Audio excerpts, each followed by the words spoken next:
Мы нашли, что внутри пчелы есть почти 1 миллион клеток магниточувствительных. А почему они стали магниточувствительными? Потому что внутри этой клетки есть магнетит. Серьезные люди, приборостроительный факультет. А на что тратят ум, силы, технику? Может ли пчелка прилететь под ЛЭП? Не потеряет ли она ориентацию, потом не сможет найти? Ну, как это, шибанет и все. Это и с людьми бывает. Цветочки, пыльца, пчелки. Кудри редкие, результаты едкие. Хотя стоп. Результаты-то как раз очень приличные. По теме магниторецепция пчелы одна из аспиранток защитила диссертацию. А совсем недавно подали заявку на создание малого инновационного предприятия. Проект связан с анализом качества меда и пыльцы обножки. В чем там проблема? Идете на базар, смотрите на прилавке мед липовый, донниковый, акациевый и еще гречишник и так далее. Откуда? Почему?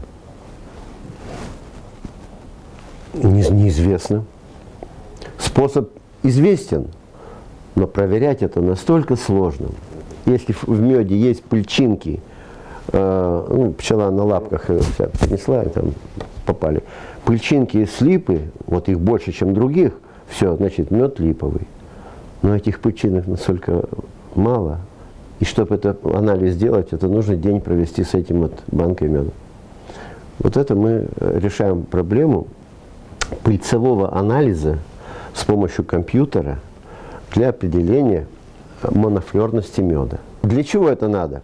Ну вот, чтобы не было фальсификации. Уж если там донник, так пиши донник.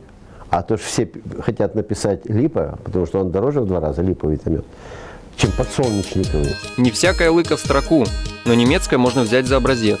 Там пыльцу делят на свою и чужую. Если в меде больше пыльцы с польской территории, то мед дешевле. Во как ценят свое. Работу Гелия Ломаева тоже ценят высоко. И у нас в ВУЗе, и в округе.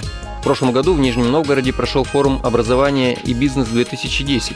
Эти дипломы оттуда. Их Гелию Васильевичу лично вручил представитель президента Российской Федерации в Приволжском федеральном округе Григорий Рапотин. Особо хвалил полпред Ломаева за работу со студентами. Поворачиваю мозги студентам.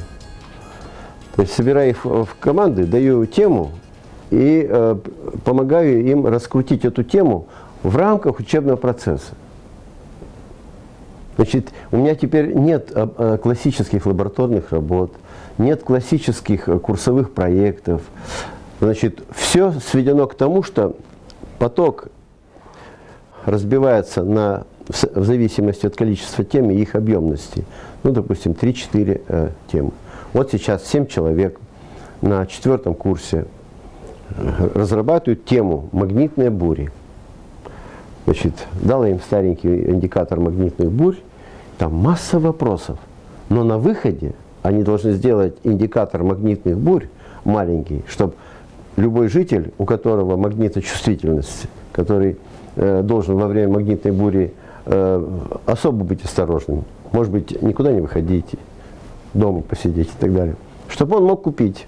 Вот вроде бы рынок так просматривается, и вот эта вся группа, 7 человек, все это делает. Пока студенты за свои исследования и разработку данной темы получают оценки, а будут получать деньги. Для воплощения идеи разработок профессора Ломаева и его учеников создается научно-производственное объединение «Диагностика». Его возглавит аспирант Ломаева Роман Вахитов. Главной фишкой в работе этого предприятия будет борьба с электромагнитным смогом. Оказывается, существует и такой. Влияет он и на людей, и на зверей, и на растения. Неспроста тут зелень развели. И еще.